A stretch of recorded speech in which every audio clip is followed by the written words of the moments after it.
ከለመለመው መሬታችን ጋር የለመለመ ሐሳብ የለመለሙ ፖለቲከኞችን የደረቀ ሐሳብ ያላቸውን አይደለም ቅጠል ቅርፊት በሚቀይርበት ክረምት ላይ ክፉ ሐሳባቸውን ሳይቀይሩ ዘረኝነታቸውን ሳይቀይሩ የጠወለገ ቅጠል እንኳን ዛፍ የጠወለገ ዛፍ ቅጠል በሚቀይርበት ሀገር ላይ የጠወለገ ሐሳብ ሳይቀይሩ የምንቆርበው ኃጢአት ለመስራት አይደለም መልአክ ለመሆን አይደለም የምንቆርበው ብንወድቅ እንኳን እንድንነሳ ነው። አንዳንድ ሰው በቃ ጠባዩ ክረምት ነው። ሰኞ ኦርቶዶክስ፣ ማክሰኞ ፕሮቴስታንት፣ ረቡዕ ደግሞ የሆነ ነገር ይሆናል። እንደዚህ አይነት ሰው በተለይ በዚህ በማህበራዊ ሚዲያ በጣም እያየን ነው። እንዲህ የሚገለባበጡ ክረምቶች አሉ። የሆነ ፀሐይ የሆነ ጊዜ ላይ ፀሐይ የሆነ ጊዜ ላይ ነፋስ የሆነ ጊዜ ላይ ዝናብ የሆነ ጊዜ ላይ ዶፍ ይሆናሉ። ክረምት ግን ቋሚ አይደለም።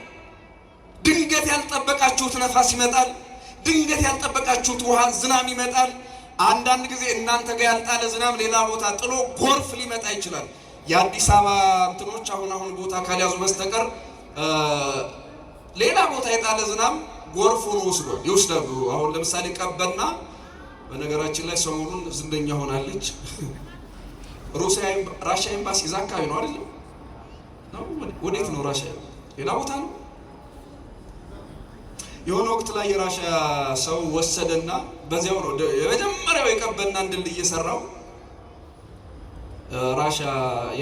የራሽያ ዜጋ ድንጋይ ድልድይ እየሰራ በኃይል ይምጣ በብልጠት ይምጣ ተቀብቶ ነገስኩ የሚለው በኃይል የመጣው በቃ ህዝብ አጨብጭቦለት ህዝብም ጠልቶት የመጣው እየመጣ እንደመጣ አይቀርም።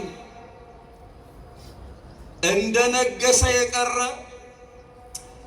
በጦርም አይደለ በጅብልጫም አይደለ በባህሪው ንጉስ የሆነው መድኃኔዓለም የኛ ጌታ የኛ ፈጣሪ ነው እንጂ ነገስታት ይሾማሉ፣ ነገስታት ይወድቃሉ፣ ነገስታት ይነሳሉ፣ ይሄዳሉ፣ ይመጣሉ። የማይሄድ እንደተቀመጠ የሚቀር እንደነገሰ የሚቀር የለም። ህዝብ ባይሽረው እንኳን ሞት ይሽረዋልና ሞት እንኳን የማይሽረው አንድ ንጉስ አለን። ንጉሳችን መድኃኔዓለም ክብር ምስጋና ለስሙ ይሁንልን። ባለን ጊዜ እንደ እግዚአብሔር ቅዱስ ፈቃድ ወቅቱን የተመለከተ ትምህርት እንማራለን። ሰኔ 26 እስከ መስከረም 25 ድረስ ምን ይባላል አልኳችሁ? ክረምት ተብሎ ይጠራል። ስለ ክረምት ደግሞ ቤተክርስቲያን ታስተምራለች። ምን ብላ? የማቴዎስ ወንጌል ምዕራፍ 24 ቁጥር 20 እርግጠኛ ነኝ ብዙዎቻችሁ የምታውቁት ቃል ነው። እስኪ አብራችሁ በሉ። የማቴዎስ ወንጌል ምዕራፍ 24 ቁጥር 20 ላይ እንዲህ የሚል ቃል አለ። ሽሽታችሁ በሉ እስኪ በክረምት ወይም በሰንበት እንዳይሆን ጸልዩ። ሽሽታችሁ ወይም ስደታችሁ በክረምት ወይም በሰንበት እንዳይሆን ጸልዩ። ማቴዎስ ምዕራፍ 24 ቁጥር 20። ስለ ክረምት በጣም ሰፊ ትምህርት ነው ያለ። ወንጌል ስለ ክረምት የሚናገርበት መሰረታዊ ምክንያት ምንድነው? ሽሽታችሁ በክረምት ወይም በሰንበት እንዳይሆን ጸልዩ ማለት ምንድነው? የሰንበት ሽሽት ምንድነው? የክረምት ሽሽት? ክረምትና ሰንበት ማለት ምን ማለት ነው?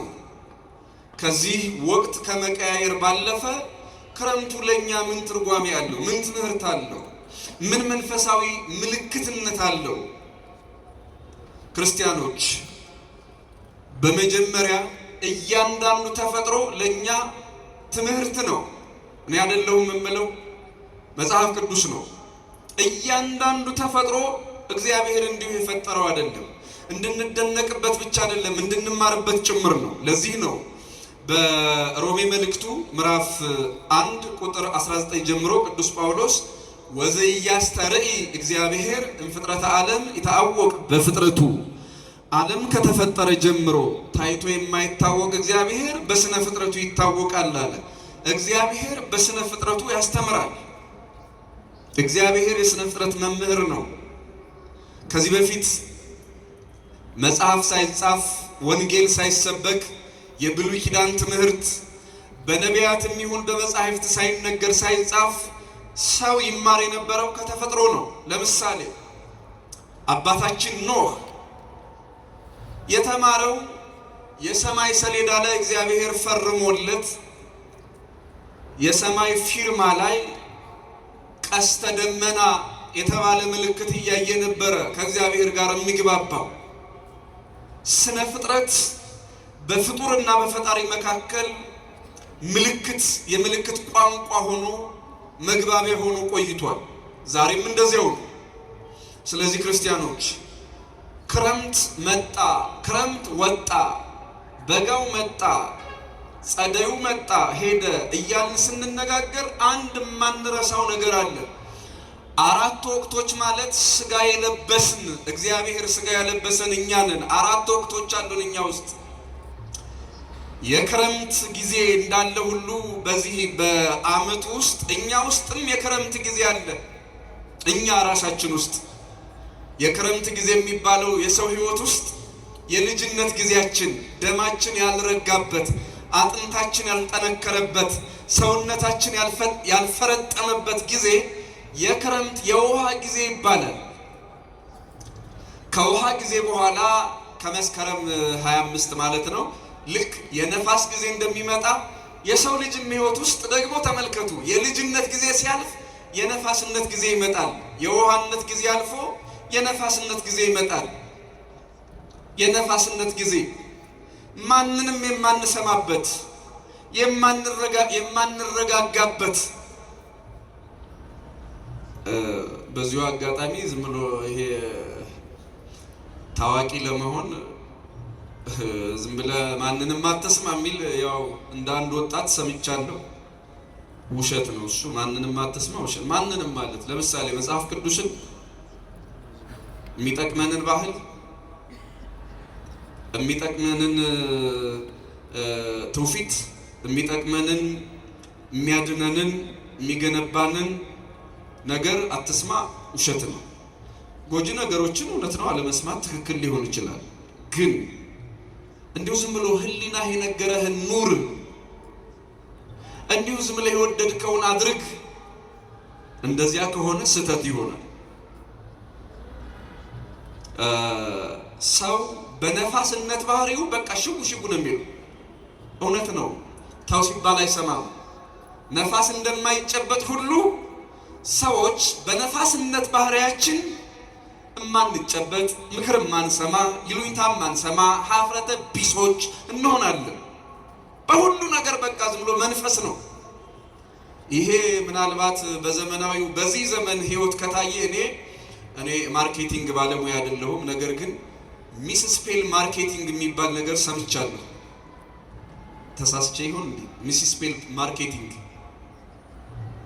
እና ባጭሩ ሲብራራ ለምሳሌ ተስፋዬ የሚባል ሰው ተስፋዮ ብሎ ሲጽፍ እና ማስታወቂያ ቢሰራ በትልቁ ይሄ ደግሞ የንና የሆነ አያውቅም እንዴ እያልን እዚያ ስህተቱ ላይ ትኩረት እናደርጋለን። በትክክል ስሙን ከጻፈው ማንም ዞር ብሎ አያየው።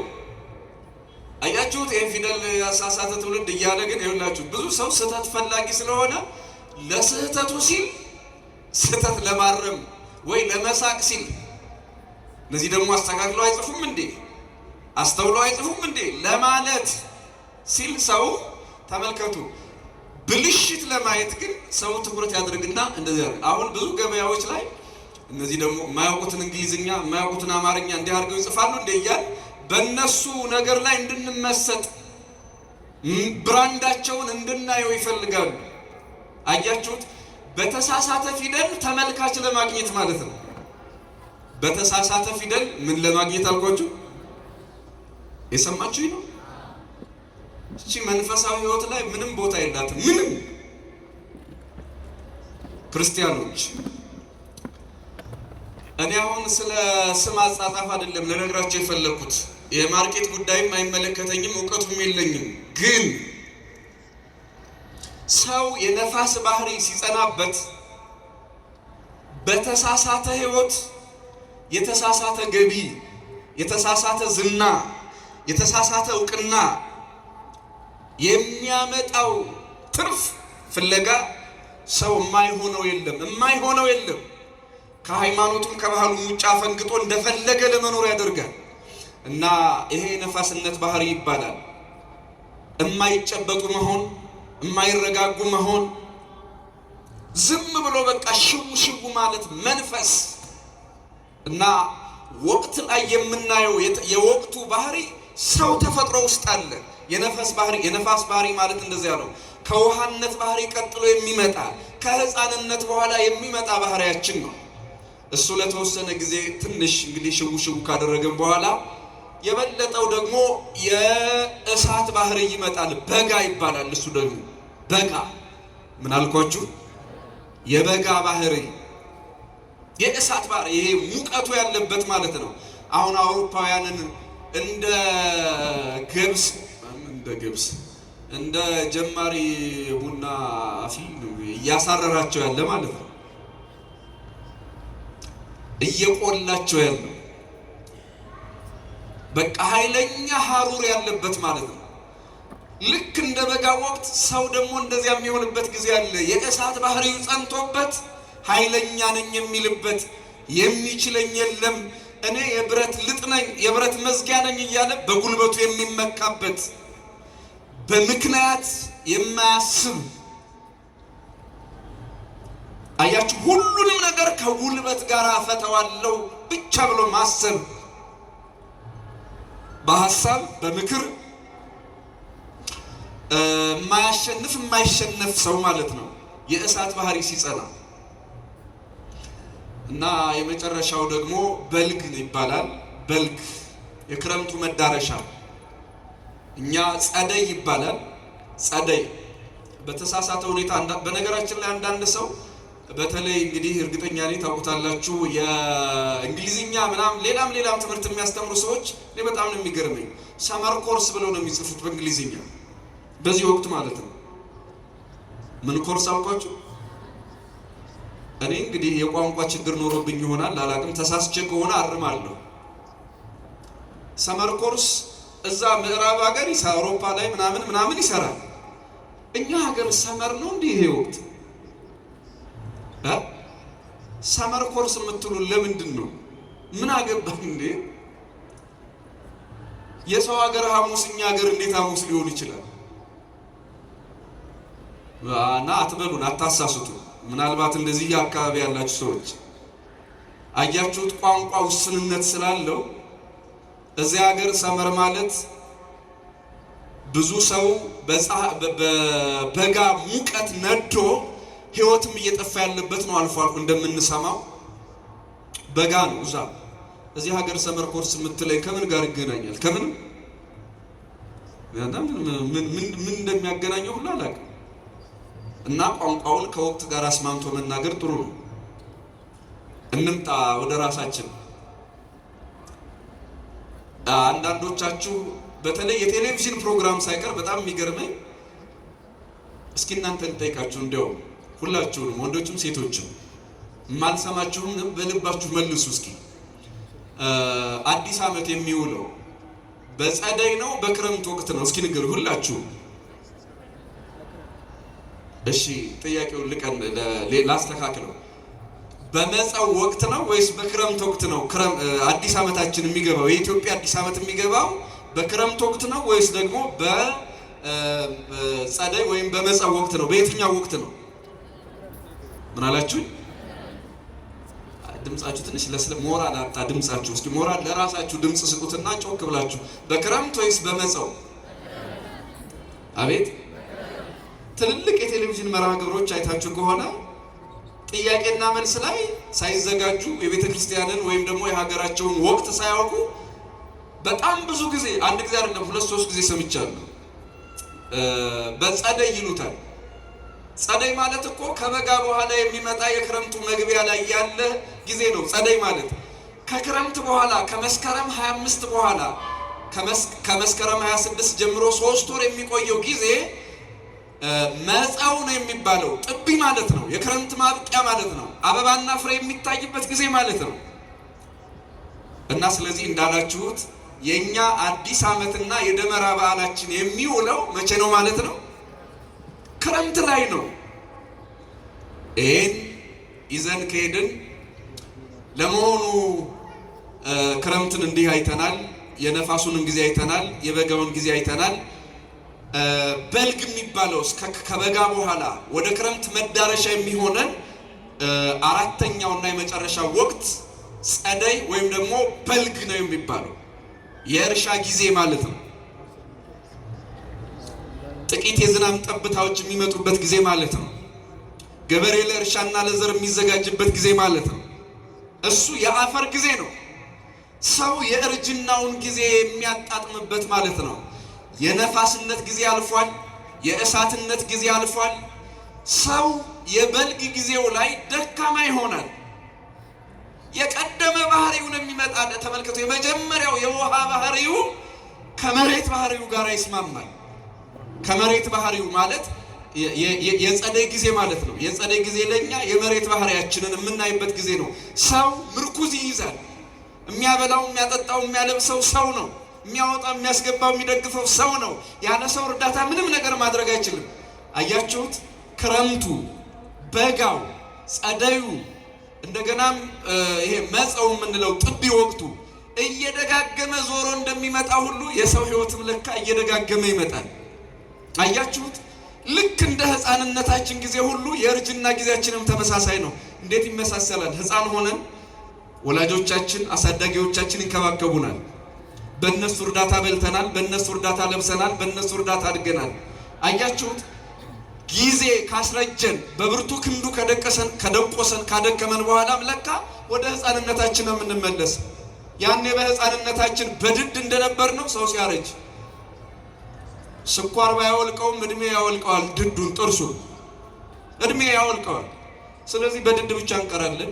አንድ ልብሳችንን የሚያለብሱን ወይ ልጆች ናቸው ወይ ጧሪዎቻችን ናቸው፣ ሌሎችም በጎ አድራጊዎች ሰዎች። አያችሁት? ወደ ነበርንበት ነው የምንመለሰው። ይሄ ብቻ አይደለም። ወደ ነበርንበት መመለስ ማለት እስኪ ልጠይቃችሁ፣ አያት ያላችሁ ሰዎች ታውቁታላችሁ፣ ባይኖራችሁም በጎረቤት በምናምን ታውቁታላችሁ። ሕፃናት በሆነ ባልሆነው አልቃሻ ናቸው። ሽማግሌዎችስ በጣም የሸመገሉ ሰዎች ቶሎ ሆድ የሚብሳቸው እነሱ አይደሉ? ያለ ምክንያት የሚደሰቱ ያለ ምክንያት የሚያዝኑት። አያችሁት? ሰው እንደገና ወደ ነበረበት ነው የሚመለሰው። ልክ እንደ ወቅቱ ማለት ነው። ሁልጊዜ ጎልማሳ ሆኖ መቅረት የለም። ሁልጊዜ ክረምት የለም። ሁልጊዜ በጋ የለም። ሁልጊዜ ጸደይ የለም። ሁልጊዜ የአበባ ጊዜ ወይም የመጸው ጊዜ የለም። ይፈራረቃል። ህይወት እንደዚያ ነው። ህይወት ማለት ፔንዱለም በሉት፣ በቃ እየተወዛወዘ የሚቀያየር ማለት ነው። ለዚያ ነው የሆነ አጋጣሚ ላይ መከራ ሲመጣ፣ ሐዘን ሲመጣ ተስፋ አትቁረጡ፣ እንኳን ሐዘን ደስታም ያልቃል የምንለው። ቤተ ክርስቲያን የምታስተምረው እንኳን ሐዘን ምን ያልቃል አልኳችሁ? አቤት! ምንም የማያልቅ ነገር ምድር ላይ የለም። ምንም ነው የምላችሁ። ቋሚ የሆነ ጊዜ እንደሌለ ሁሉ ቋሚ የሆነ የሰው ህይወትም የለም። ቋሚ ጊዜ የለም። ቋሚ የሚባል የሰው ህይወትም የለም። ተፈራራቂው የምድራችን ጠባይ ህይወታችንም እንዳፈራረቀው ነው የሚኖር። ስለዚህ ሁልጊዜ ደስታ በሌለበት ዓለም ላይ ሁልጊዜ ደስታ ናፋቂዎች እንዳትሆኑ፣ ሁልጊዜ ማግኘት በሌለበት ዓለም ላይ ሁልጊዜ ማግኘትን ብቻ ናፋቂዎች እንዳንሆን፣ በማጣትና በማግኘት በመውደቅና በመነሳት በድካምና በብርታት በጨለማና በብርሃን የሚያልፍ ህይወት ነው ያለን። ተመሳሳይ ህይወትን በመፈለግ ግን አብዛኞቻችን ስቃይ ውስጥ ነን። ተመሳሳይ ህይወት በሌለው ዓለም ላይ እንዴት ተመሳሳይ ኑሮ ይኖረናል? ለምን ረጅሙን የዓመቱን ትውስታ ነግራችኋለሁ። እንደ መሸ አይቀርም፣ እንደ ነጋም አይቀርም። የመሸው ይነጋል፣ የነጋው ይመሻል። አያችሁት? ብርሃን በጨለማ ጨለማ በብርሃን ይተካል። ይሄ ማለት እኛ ነን። እኔ እንዳላሰፋ ብዬ አሳጠርኩ እንጂ ዮሐንስ አፈወርቅ የሞትና የህይወት ምሳሌ አድርጎ ወስዶታል። ይሄ መምሸት መንጋት ዝም ብሎ የሆነ ነገር አይደለም፣ ላንተ ምሳሌ ነው ብሎ ልክ እንደሚጨልም ይነጋል፣ ልክ እንደነጋ ይመሻል። ተመሳሳይ የሚባል ነገር የለም። ተመሳሳይ ሕይወት ያለው በመንግስተ ሰማያት ብቻ ነው። እየሰማችሁኝ ከሆነ እስኪ ንገሩኝ። ተመሳሳይ ሕይወት ያለው በየት ብቻ ነው? አቤት፣ በመንግስተ ሰማያት። ግን እንደምን አደራችሁ፣ እንደምን ዋላችሁ፣ እንደምን አመሻችሁ ብሎ ነገር የለም። ሁልጊዜ እንደምን ዋላችሁ ብቻ ነው። ለምን? የዮሐንስ ራእይ ምዕራፍ 22 ተመልከቱ። የመጨረሻዎቹን ቁጥሮች ስታነቡ ራእይ 21 የመጨረሻዎቹን ቁጥሮች ስትመለከቱ ወሀገራሰ ኢትፈቅድ ፀሐይ ወወርሃ ከመ ያብርሁ ላቲ፣ መንግስተ ሰማያት ፀሐይና ጨረቃ ያበሩላት ዘንድ አትፈልግም፣ እግዚአብሔር ብርሃኗ ነውና ይላል። መንግስተ ሰማያት ፀሐይና ጨረቃ አያበሩላትም። ስለዚህ ክረምትና በጋ የለም፣ አይፈራረቅም፣ የጊዜ ቁጥር የለም እና ሁልጊዜም በመንግስተ ሰማያት ብርሃን ብቻ ነው። እንደምን ዋልክ፣ እንደምን አደርክ ብሎ ነገር የለም። እዚህ ሁልጊዜ እንዴት ነው የሚባል አልኳችሁ? አቤት፣ ይህን የምንሰብከውን ህይወት ደግሞ እስኪ አይተ ነው ለመነጋገር ያብቃል። አሁን ያው ስብከቱን ነው የምትሰሙት። በኋላ እንግዲህ የሲኦልና የገነት ነዋሪዎችም ከሆነ መልእክት መጻጻፍ የሚችል ከሆነ ኢንፎርሜሽንን እንለዋወጣለን እዚያው። በዚህ በሉቃስ 16 ላይ እኮ ተነግሯል አይደል? ነዌ በምሳሌ የምሳሌ ትምህርት ነው። ሲኦል ውስጥ ሆኖ ገነት ላይ መረጃ ልኳል። የሚቻል ከሆነ ለኛም እናየዋለን። እኛን ግን እንደ ሁላችንንም እግዚአብሔር አምላክ የገነት ሰዎች አድርገን። በመንግስተ ሰማያት ግን መምሸት መንጋት ስለሌለ እንደምን ዋላችሁ ብቻ ነው። ተመሳሳይ ህይወት አለ፣ ደስታ ብቻ። ምን ብቻ አልኳችሁ? አቤት፣ ደስታም እኮ ግን አይሰለችም። ይሰለቻል አይሰለችም? ደስታ በማርያም ንገሩኝ። ደስታ ይሰለቻል አይሰለችም? ታዲያ የማያልቅ ደስታ የት ነው ያለ? ትምህርተ ኅቡዓቱ ይንገረን። ትምህርተ ኅቡዓት ማለት መድኃኒታችን ኢየሱስ ክርስቶስ ከሞት ተነስቶ ለሐዋርያት ውስጥ ያስተማረው ነው። ለሐዋርያቱ እንዲህ ይላል፣ ፍስሐ ዘኢይትዌዳ ዘቦቱ። እስኪ አብራችሁ ይበሉ፣ ፍስሐ በሉ እስኪ። አላላችሁ? ዘኢይትዌዳ ዘቦቱ፣ የማይሰለች ደስታ ያለበት ማለት ነው። ምን የማይል ደስታ?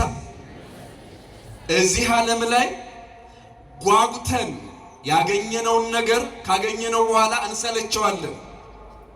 ጓጉተን በጣም ጸንተን ያገኘነውን ነገር ካገኘነው በኋላ እናቀለዋለን። መንግስተ ሰማያት ግን የማይሰለች ደስታ ያለባት መኖሪያ ናት ይላል። በዚህች ሀገር እግዚአብሔር ያኖረን ይሰብስበን። እዚህ ምድር ላይ ግን ሁሉም ነገር ተለዋዋጭ ነው። የማይለዋወጥ ነገር ያለው፣ የማይለዋወጥ ደስታ፣ የማይሰለች ደስታ፣ የማያልቅ ሀብት፣ የማይሰለች ህይወት ያለ ግን በመንግስተ ሰማያት ነው። እዚህ ምድር ላይ ህይወት እንደተለዋወጠ፣ ክረምትና በጋ እንደተፈራረቀ፣ ማግኘትና ማጣት፣ መታመምና መፈወስ፣ መውደቅና መነሳት፣ መሰበርና መጠገን ይቀጥላል። እዚህ ምድር ላይ እንደዚህ ነው። የዘላለም ገዢ የለም፣ የዘላለም ተገዢ የለም።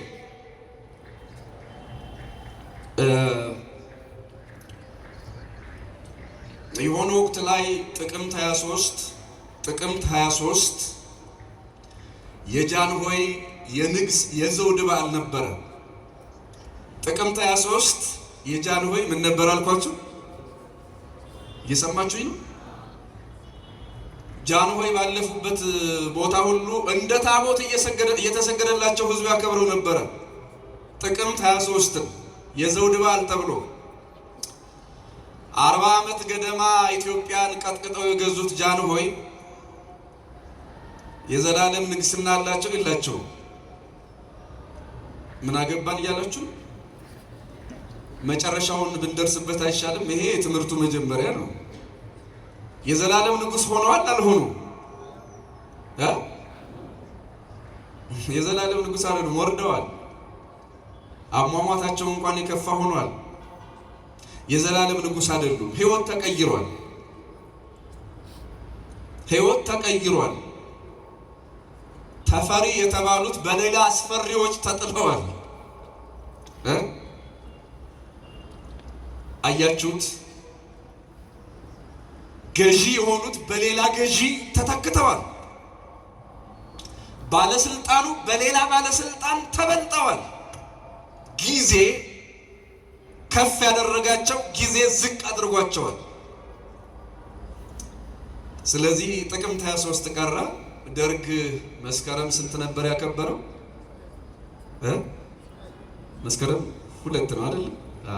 ያው ምን ነው እናንተ ግን የሰማንያ ናችሁ ሁላችሁ? ዝም አላችሁ። መስከረም ስንት?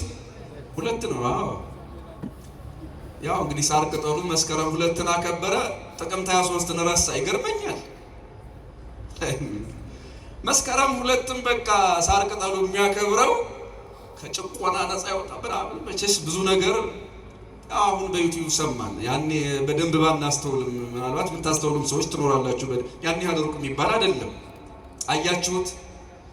ያ ምስራቅ አፍሪካ ላይ ወደረኛ የለኝም ብሎ ይፎክር የነበረው የደርግ ስርዓት ከጥቂት ዓመታት በኋላ ኃይሉ ደከመ። መስከረም 2ም ተረሳ፣ በግንቦት 20 ተተካ።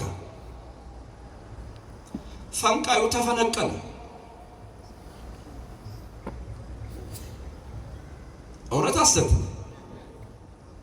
ይሄ ልጅ ስለምን እየተናገረ ነው? በቃ መጨረሻው ላይ ድረሱ። የኛ ችግር እኮ እንቸኩላለን። እኔ አሁን ዓላማዬን ስለ እነዚህ ሰዎች መናገር አይደለም። እስኪ መጨረሻው ላይ ድረሱ። አንዳንዶቻችሁ ያው እየሰማሁት ነው፣ ልባችሁ ምን አገባን እያላችሁ ማለት ነው። እስኪ አትበሉ።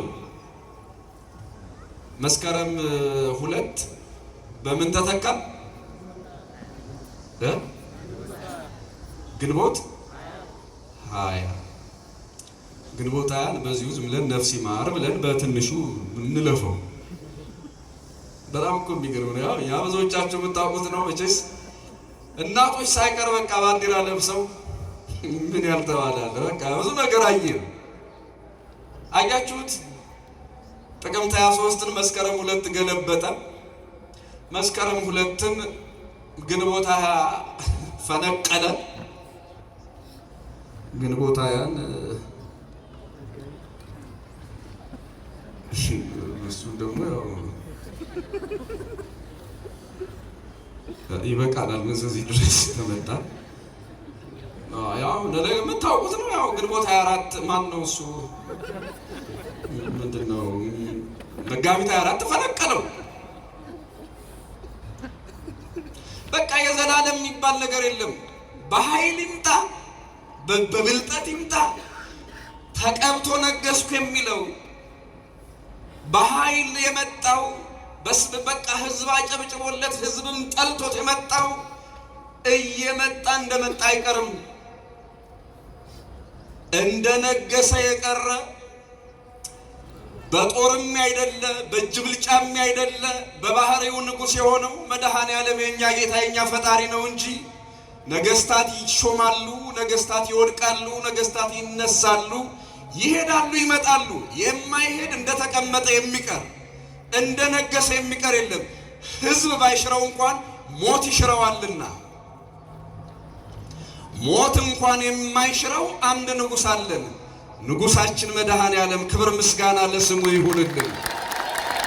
ወቅት የማይቀይረው ንጉሳችን፣ ጊዜ የማይሽረው ንጉሳችን በዘመናት የሸመገለ ይለዋል ነብዩ ዳንኤል። በዘመናት ምን ያለ? ኧረ በማርያም ንገሩኝ። በዘመናት ምን ያለ? በሰው ላይ አይደለም፣ በዘመን ላይ የሸመገለ በጊዜ ላይ የነገሰ ራሱ ጊዜ ሳይኖር ራሱ ህዝብ ሳይኖር ምድር ሳይኖር በባህሪው የነገሰ ስለኛ ከሰማየ ሰማያት የወረደ ከድንግል ማርያም የተወለደ በመስቀል ላይ ተሰቅሎ እኛን ነፃ ያወጣ መድኃኔዓለም አጋንንትም ሰዎችም ክፉ ሰዎችም አይሁድም ተባብረው በእጅ ብልጫ የማይሾሙት በእጅ ብልጫ የማይሽሩት ኧረ እንደውም እንዲህ አለ። በዮሐንስ ወንጌል ላይ መድኃኒታችን ኢየሱስ ክርስቶስ ምን አለ? አኮ አንትሙ ሐዋርያቱን እኮ ነው። አኮ አንትሙ ዘሐረይክሙኒ እናንተ እኔን አልመረጣችሁኝም አለ። እና እስኪ አብራችሁ ይበሉ። እናንተ በሉ እስኪ እኔን አልመረጣችሁኝም፣ እኔ እናንተን መረጥኳችሁ እንጂ የዚህ ዓለም መሪዎች እኛን መርጠው ተሾሙ ወይስ እኛ መርጠናቸው? ሁለቱም ችግር ነው እንዴ? እሺ እኛ መርጠናቸው ተሾሙ። መድኃኔዓለምስ ምን አለ? እኔ መረጥኳችሁ እንጂ መርጦ የነገሰብን አይደለም። መርጦ የነገሰልን፣ መርጦ የፈጠረን። እንፈጠር ብለን አመልክተን አይደለም። ሰው እንሁን ብለን አይደለም። ሰው ላድርጋችሁ ብሎ ሰው ያደረገን መድኃኔዓለም ክብር ምስጋና ለስሙ ይሁንልን። ክርስቲያኖች እኛ ለምስጋና ነው የመጣ ነው ዛሬ፣ ምንም ሌላ ዓላማ የለንም። ስለዚህ ከጥቅምት 23 ጀምረን ያመጣ ነው እንዲሁ ዝም ብለን በሰዎች ለመዘባበት አይደለም። ዓለሙ ያልፋል ይመጣል፣ ባለስልጣናት ይሄዳሉ ይመጣሉ። የዚህ ዓለም ነገር ሲፈጭ ሲቦካ ሲሞት ሲተካ ይላሉ አባቶቻችን። በመተካካት የሚቀጥል ነው። የዘላለም የሚባል ነገር የለም።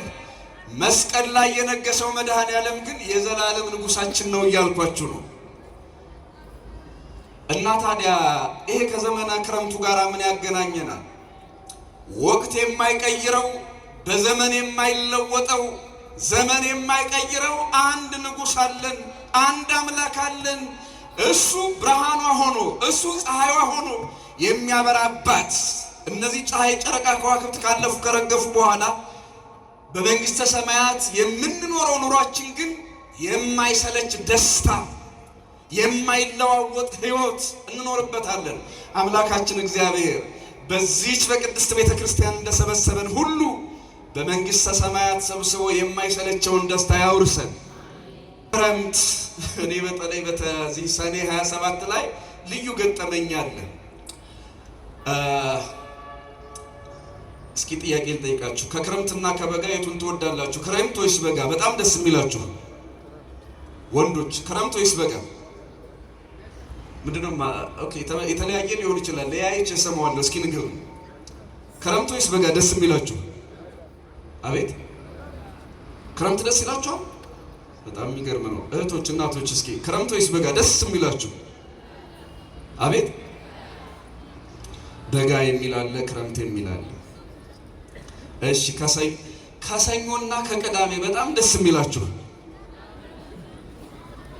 አረ ንገሩኝ። ያለ ልዩነት ለምን ነው ቅዳሜ ደስ ያላችሁ?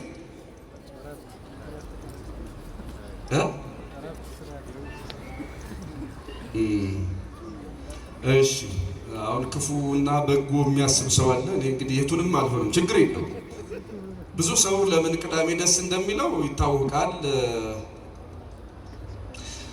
እንዲያው እረፍት ለማግኘት መጽሐፍትን ለማንበብ ለማስቀደስ፣ መንፈሳዊ ሕይወት ላይ የሆነ ለውጥ ለማሳየት፣ ቤተሰብ ለመጠየቅ፣ ከዘመድ ጋራ ከጓደኛ ጋራ ጊዜ ለማሳለፍ ከሆነ ቅዳሜን የወደዳችሁ ትሰየው።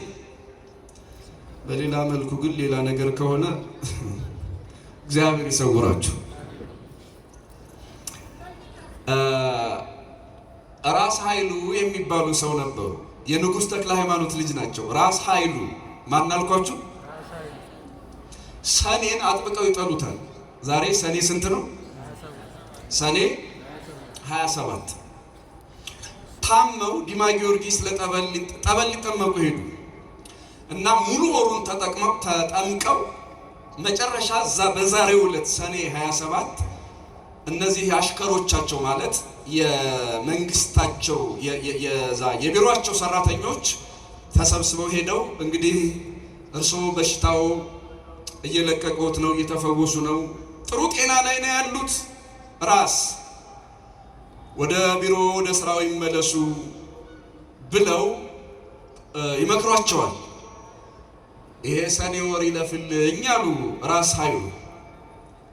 ይሄ ምን ወር ይለፍልኝ?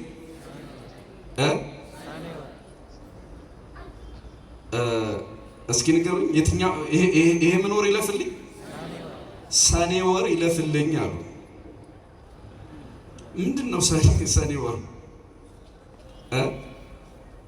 ሰኔ ወር ይለፍልኝ አሉ።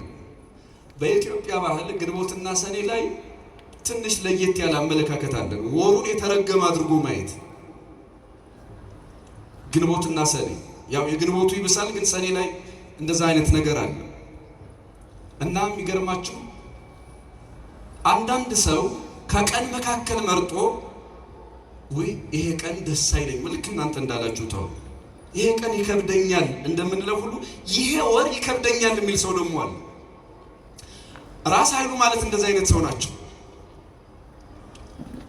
እና ይሄ ሰኔ ወር እዚሁ ዲማ ጊዮርጊስ ይለቅልኛል። ጠበሉን ፈልገውት ቢሆን መልካም ነበር፣ ግን ወሩን ፈርተውት ነው። ምኑን ፈርተውት አልኳችሁ? ወሩን ፈርተውት። የምትፈሩት ወር ወይም እሺ እንደው ባትፈሩት እንኳን ደስ የሚላችሁና የሚደብራችሁ ወር እርግጠኛ ነኝ ይኖራል አብዛኞቻችሁ። ይሄ ብሩህ ወር ነው፣ ይሄ ደግሞ እንደው ቀፋፊ ወር ነው የምትሉት ልክ እንደ ቀን ማለት ነው። ይሄ የቀን አምልኮ እንደው መድኃኒዓለም እሱ ራሱ እንደው ከሁላችን ሀሳብ ላይ ገፎ ይጣልን እና ለማንኛውም ሰኔ ታምም ያለው ልሞት ይችላል ይሄ የተረገመ ወር ነው ብሎ ስላሰቡ ማን እንደረገመው እንግዲህ እግዚአብሔር ይወቀው። ለማንኛውም ይሄ የተረገመ ወር ነው ያልወጣም አሉ። ኧረ ወሩ አልቆ ይኸው ሰኔ 27 ነው ዛሬ 3 ቀን ብቻ እኮ ነው የቀረው ሲሏቸው አማካሪዎቻቸው ሰኔ እኮ አንድ ይበቃዋል አሉ። ሰኔ ስንት ይበቃዋል? አንድ ቀን ይበቃዋል ነው ያልወጣም አሉ። ምን እያሉ ነው? እሱ ትልቅ ሰው አይደሉ እንዴ? ሰኔን የፈጠረ እግዚአብሔር ግንቦትን የፈጠረ ሐምሌን የፈጠረ እኮ እግዚአብሔር ነው። ሐምሌ አንድ ቢወጡም ራሱ እግዚአብሔር ነው የሚጠብቅ ሁሉን ነገር የሚያደርግ። ለምንድን ነው የሚፈሩ ሲሏቸው መጨረሻ ላይ እንግዲህ እናንተ ካላችሁ ብለው ወጡ። እየፈሩ ወጡ። ይችን በደንብ ያዙልኝ። ምን እያሉ ወጡ?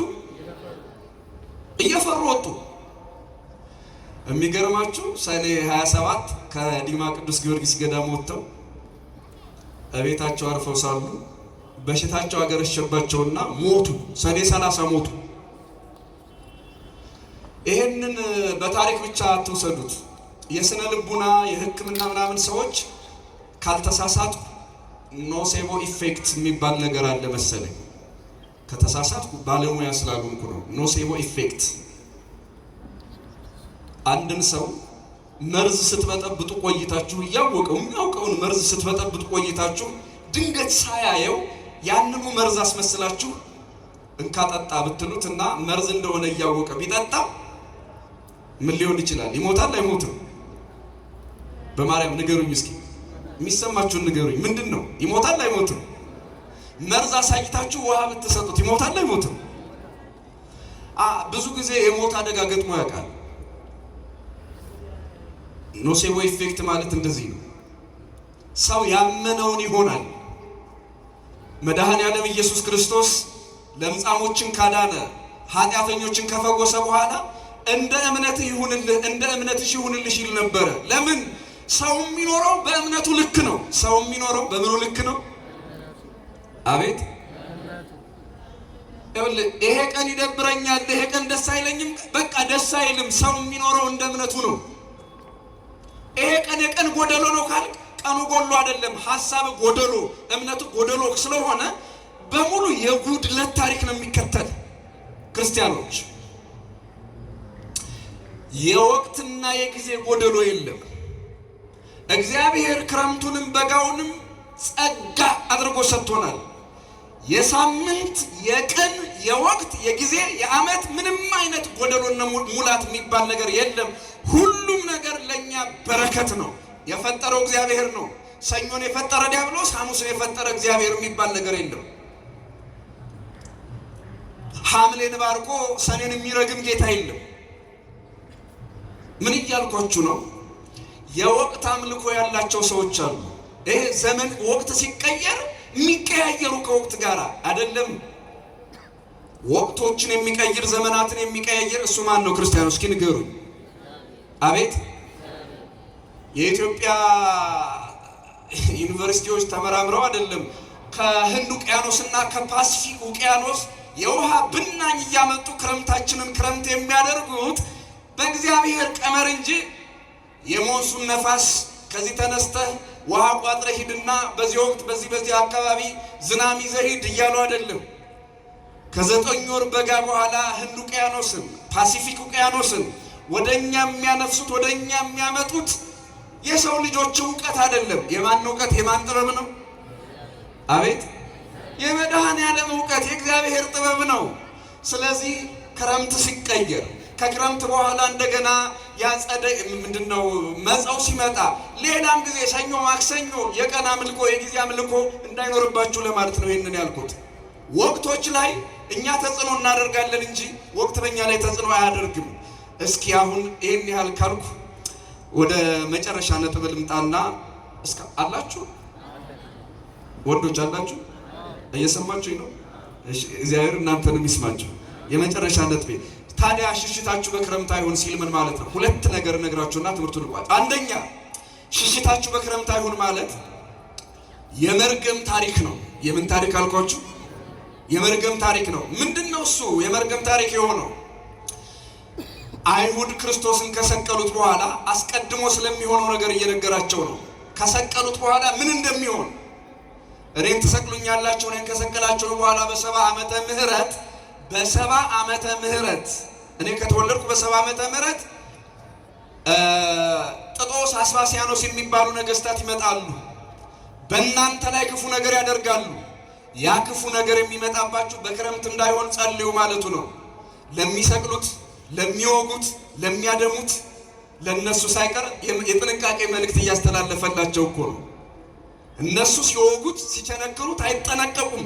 እርቃኑን ሲሰቅሉት አያፍሩም።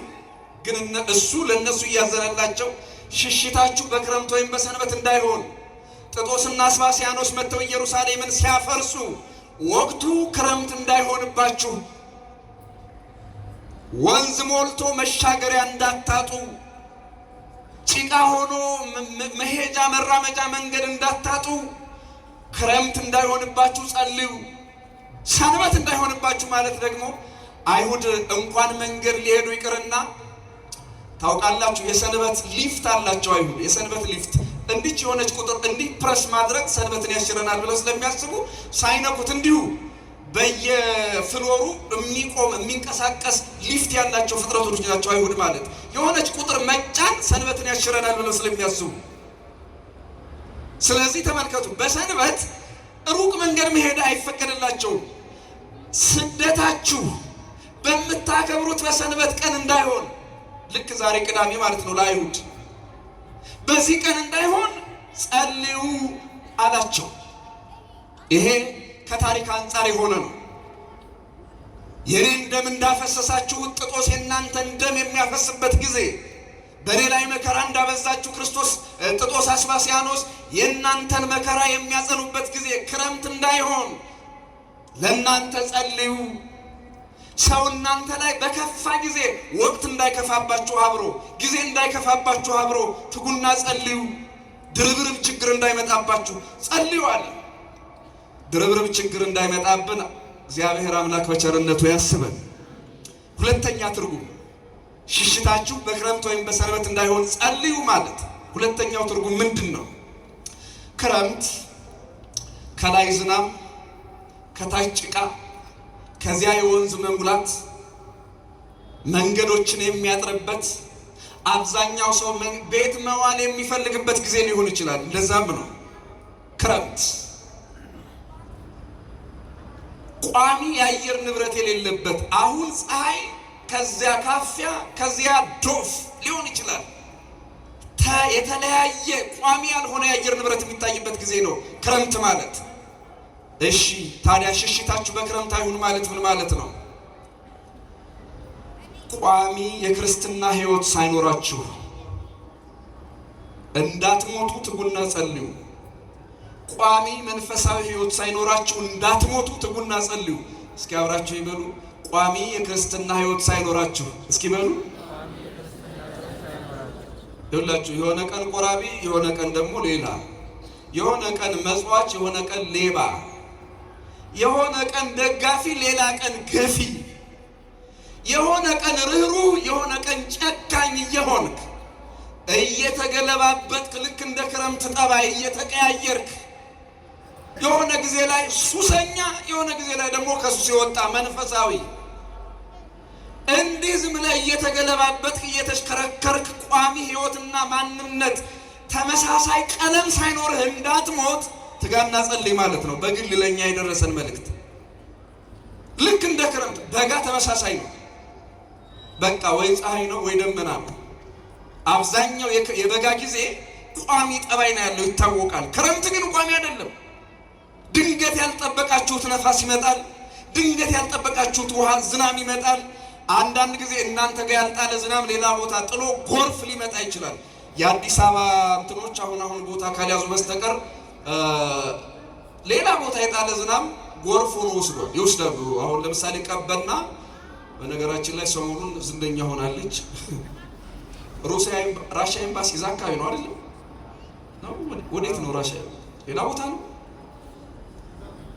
የሆነ ወቅት ላይ የራሽያ ሰው ወሰደና በዚያው ነው የመጀመሪያው የቀበና ድልድይ እየሰራው የራሽያ ዜጋ ድንጋይ ድልድይ እየሰራ እና ድንገት ከሌላ ቦታ አዲስ አበባ ላይ ያልጣለ ዝናብ ሌላ ቦታ የጣለ ዝናብ ወስዶት ነው። ዝናብ የለም እዚህ አገራማን ብሎ በቀበና ላይ ሊሻገር ሲል ዶፍ መጣ ወሰደው። አያችሁት? የክረምት ጠባይ እንደዚህ ነው። ድንገት ያልጠበቃችሁት አደጋ፣ ያልጠበቃችሁት ዝናብ፣ ያልጠበቃችሁት ጊዜ ድንገት ይለዋወጣል። ሽሽታችሁ በክረምት አይሁን ማለት አንዳንድ ሰው በቃ ጠባዩ ክረምት ነው። ሰኞ ኦርቶዶክስ፣ ማክሰኞ ፕሮቴስታንት፣ ረቡዕ ደግሞ የሆነ ነገር ይሆናል። እንደዚህ አይነት ሰው በተለይ በዚህ በማህበራዊ ሚዲያ በጣም እያየን ነው። እንዲህ የሚገለባበጡ ክረምቶች አሉ። የሆነ ፀሐይ፣ የሆነ ጊዜ ላይ ፀሐይ፣ የሆነ ጊዜ ላይ ነፋስ፣ የሆነ ጊዜ ላይ ዝናብ፣ የሆነ ጊዜ ላይ ዶፍ ይሆናሉ። ቋሚ መልክ እግዚአብሔር ለሁላችን ያድለን። ቋሚ ጠባይ እገሌ እንዲህ ነው ተብለን የምንታወቅበት፣ እገሊት እንዲህ ናት ተብለን የምንታወቅበት መልክ ግን አለን። አሁን ይሄ ማህበራዊ ህይወት በጣም እየተለው እሱን እኮ እንደው እሷን እኮ እንዲሁ ዝም ብሎ ሶሻል ሚዲያ ላይ እንደምታዩት አይደለም እንዴ? የሌለ ነገር ከየት ነው የሚመጣው? እቤት የሌለ እና አንዳንዱ ሰው አረ ልቤ እኮ ንጹህ ነው እንደ አፌ ነው እንጂ የሚናገር ሲጀመር ጠመንጃ ይሄ እንትኑ ብረቱ አይደለም የሚገድለው ከሱ የሚወጣው ነው። በአንድ ጎን እዛ ድንጋይ ወርውራ ብትሰብረው ይሻላል በምላስ ከመውጋት። ሰው ወጌሻ የማያድነው ሰባራ ነው የሚመጣው። ድንጋይ የሰበረውን የአዲስ አበባ ወጌሻ፣ የአዲስ አበባ ሐኪም፣ የአጥንት ስፔሻሊስቶች ያድናሉ። ልቡ የተሰበረውን ሰው ግን ውሸት ነው። የስነ ልቡና ሰዎች እንኳን ቶሎ አይጠግኑትም።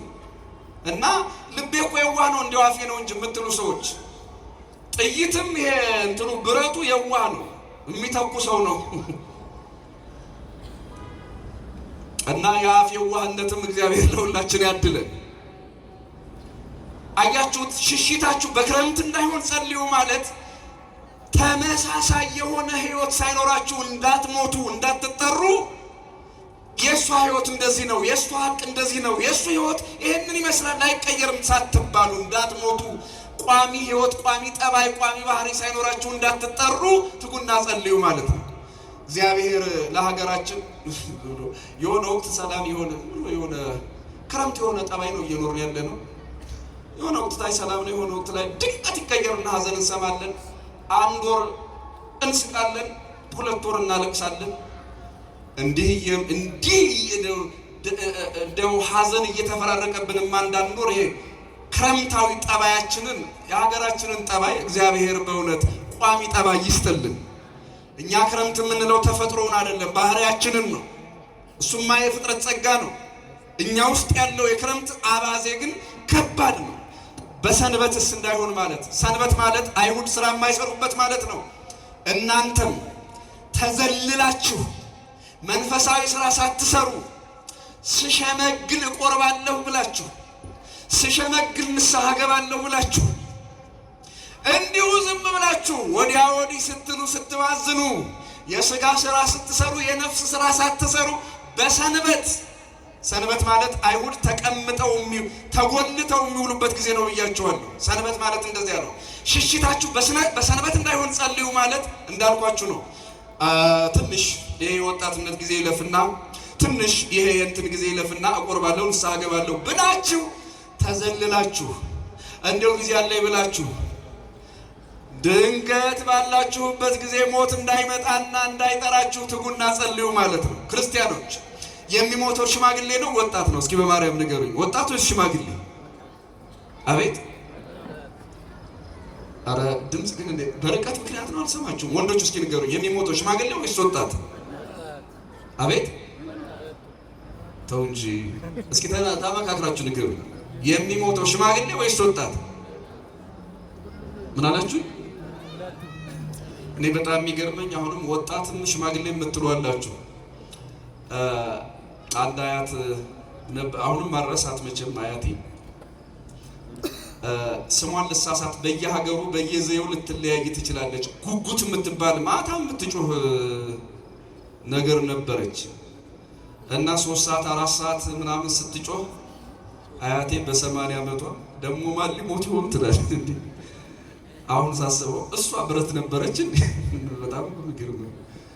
ሌላ የታመመ ሰው ፍለጋ ማለት ነው።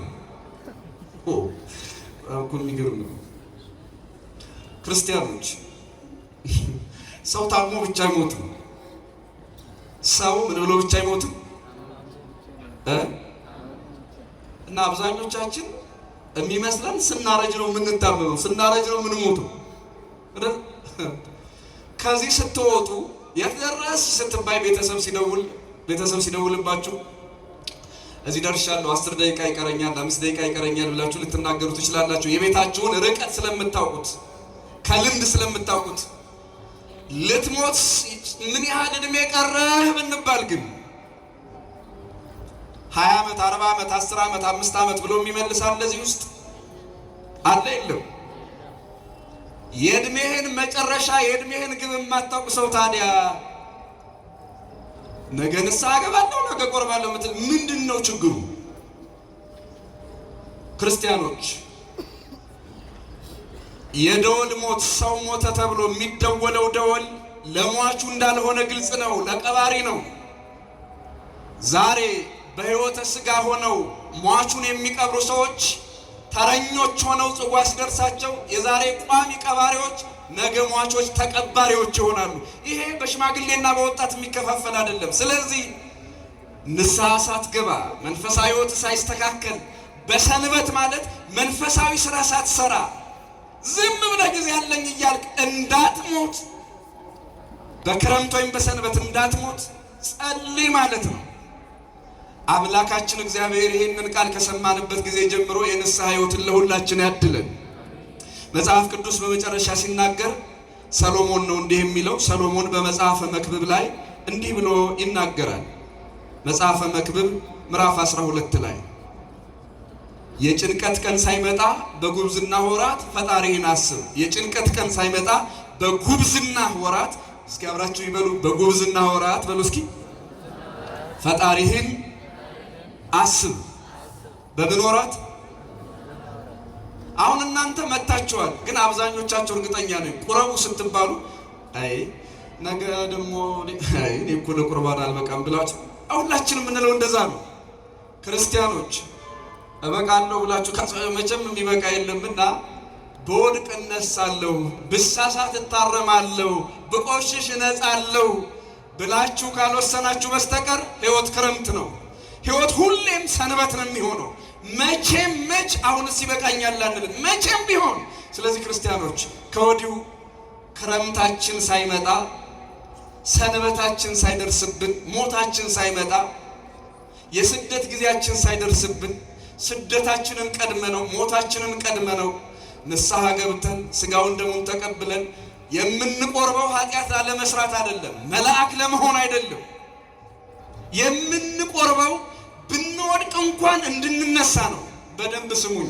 የምንቆርበው ኃጢአት ላለመስራት አይደለም። ልንሰራ እንችላለን፣ ልንበድል እንችላለን። የምንቆርበው ግን ብንወድቅ እንኳን ምን እንላለን ብለን ነው? እንነሳለን። ብንቆሽሽ እንጸዳለን ብለን ነው። አያያይ እኔ እየወደኩ እየተነሳው ከቆረብኩ በኋላማ እንደው እኔ ኃጢአት የሚባል ነገር አልፈልግም። ኧረ እባክህ መቼም ነው የማይቻል እንደዚህ አይነት ነገር መቼም። አውቆ ሰይጣን ትህትና በመሰለ መንገድ ንስሐን ሊያጥርብን ፈልጎ ሕይወታችንን ክረምት አድርጎት ሊቀር ሰንበት አድርጎት ሊቀር ካልፈለገ በስተቀር ትህትና በሚመስል ትዕቢት መንገዳችንን ሊዘጋው ካልሆነ በስተቀር ክርስቲያኖች የፈለገው ቢሆን ከኃጢአት ንጹህ ልንሆን አንችልም። ደካማ ነን። ድካማችንን የሚያውቅ አምላክ አለ። ስለዚህ ድካማችንን አምላካችን ያውቃል። ሽሽታችን በክረምት ወይም በሰንበት እንዳይሆን አምላካችን እግዚአብሔር ጠርቶናልና በጠራን ጥሪ መተን ንስሐ ገብተን ሥጋውን ደሙን ተቀብለን እንድንኖር እግዚአብሔር ይርዳን። እግዚአብሔር ይርዳን። የመብረቅ የነጎድጓድ የክረምት የውሃ የፍሳሽ የጭጋግ ይሄንን የግርግሩን ተፈጥሮ በሰው ላይ ግርግር ሲፈጥር ያለው ጊዜ የሀገራችንን መልክ ነውና ጭጋጉን አሳልፎ ብርሃኑን እግዚአብሔር ያሳየ። ክረምት የአበባ ጊዜ ነው፣ ፍሬ የማይታይበት።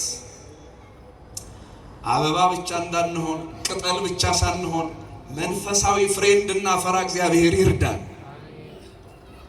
ክረምት ቅጠል ብቻ አበባ ብቻ ነው። ይሄንን ለማለት ነው። ሽሽታችሁ በክረምት ወይም በሰንበት እንዳይሆን ጸልዩ።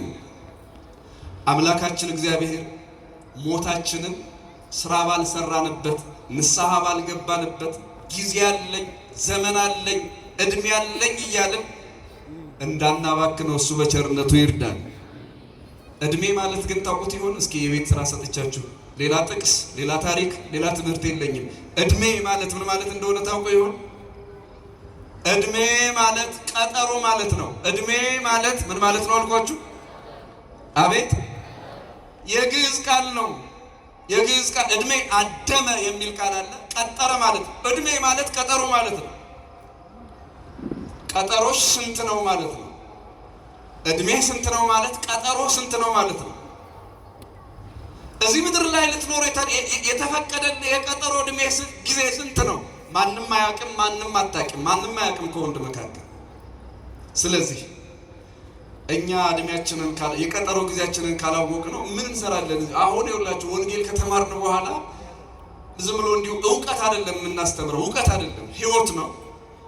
ለምንናገረው ለምትሰሙትም የምንናገረው ቃል የሕይወት ቃል ሆኖ ይለውጠን ይባርከን ዘንድ የአበባና የቅጠል ጊዜ ብቻ ሳይሆን ቀጠሮ የምናስተካክልበት ጊዜ እንዲሆንልን እግዚአብሔር ይፍቀድልን። አሁን በክረምት የጠወለገው የምድራችን መልክ አበባ ይለብሳል። የጠወለገው የምድራችን መልክ ምን ይሆናል አልኳችሁ? አረንጓዴ ሸማ እየለበሰ ነው አብዛኛው የኢትዮጵያ ምድር አሁን። ምክንያቱም ዝናብ ከሰማይ ጠብታውን አሳይቷል፣ ጠብ ብሏል መሬት። አሁን መሬት መልኳን እየቀየረች ነው። የጠወለገ ፊቷ እየወዛ ነው። አረንጓዴ ሸማ ለብሳ ይብላኝ ለሕዝቡ። ያለፈው በጋ አይደለም። ያለፈው የ100 የ200 ዓመት በጋ የ200 የ300 ዓመት ድርቅ ይዘን ለተሻገር ነው። የሐሳብ ድርቅ፣ የታሪክ ድርቅ። የምድራችንን በጋ የምድራችንን ድርቀትማ የሰማይ ጠል ያለመልመዋል። የህሊና ድርቀታችንን ግን የትኛው ክረምት ያለመልመዋል? እንደ ተፈጥሮማ ለኢትዮጵያ ምን እድል አለ? ክርስቲያኖች ምን እድል ምን ጸጋ አለ? ምን ጸጋ አለ? ይሄው በጋ ላይ የለበስነውን ልብሳችንን ክረምትም ላይ እየደገምነው ነው። በሌላው ዓለም አይቻልም። በጋ ላይ የለበሱትን ክረምት ላይ የለበሱትን በጋ ላይ በሌላው ዓለም አይሆንም፣ አይቻልም። ቤተ ክርስቲያናችን የምታስተምረን ይህንን ነው። የኛ ብዙ የተፈጥሮ እድል አለን። አልተስማማንም፣ አልተዋደድም፣ ፍቅር አጣን። አምላካችን በእውነት ፍቅርን እንደሸማ ያልብሰን እና የለመለመውን ምድራችንን ክረምት የጠወለገውን በ9 ወር በጋ የጠወለገውን ምድራችንን ክረምት አለመለመው። እስኪ አብራችሁኝ በሉ። 9 ወር በጋ ያደረቀውን ምድራችንን ክረምት ምን አለው አልኳችሁ?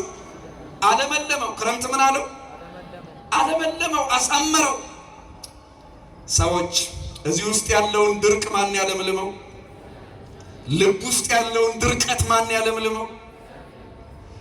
ህሊናችንን ከፍተን ልባችንን ከፍተን መቼስ የሰማይ ዝናብ አናስመታው። እሱማ ያለመልመውም ሲጀመር። ኢትዮጵያ የለመለመ ምድር የደረቀ ልብ ያለባት ሆና መቀጠሏ ያሳዝናል። ኧረ እግዚአብሔር ፍቅራችንን ያለምልምልን። የፖለቲከኞችን የጦረኞችን የክፉ ሰዎችን ልብ ከምድራችን በላይ ያለምልምልን። የደረቀ መሬት ያላቸው ሰዎች በሰላም ሲኖሩ የደረቀ ሲኦል ሀገራቸውን ገነት አድርገውታል። የደረቀ ሐሳብ ያለን ህዝቦች ደግሞ ገነት ሀገራችንን በራሳችን ጊዜ ሲኦል አድርገናታል። የሰማይ ክረምት ለኛ በጎ ስጦታችን ነው። አይደለም ለኛ ግብፅን የሚያለመልም ውሃ አለ። ግን ምን ይሆናል? ለካ የኛ ሰላም የኛ ጸጋ እንደ አባያችን ነው። ህዝቡን ነው የሚወክለው። አይ ብዙ መናገር የለብኝም። ያስተማረን አምላካችን እግዚአብሔር ምድራችንን በክረምት እንዳለመለመ ልባችንን በቃሉ ያለምልምልን። የደረቀ ልብ ሳይኖር የለመለመ መሬት ምን ያደርግልናል? ከለመለመው መሬታችን ጋር የለመለመ ሐሳብ የለመለሙ ፖለቲከኞችን የደረቀ ሐሳብ ያላቸውን አይደለም ቅጠል ቅርፊት በሚቀይርበት ክረምት ላይ ክፉ ሐሳባቸውን ሳይቀይሩ ዘረኝነታቸውን ሳይቀይሩ የጠወለገ ቅጠል እንኳን ዛፍ የጠወለገ ዛፍ ቅጠል በሚቀይርበት ሀገር ላይ የጠወለገ ሐሳብ ሳይቀይሩ እዚህ ምድር ላይ የሚኖሩ ክፉዎችን የደረቀ ሐሳባቸውን ያለምልምልን። ስብሐት ለእግዚአብሔር።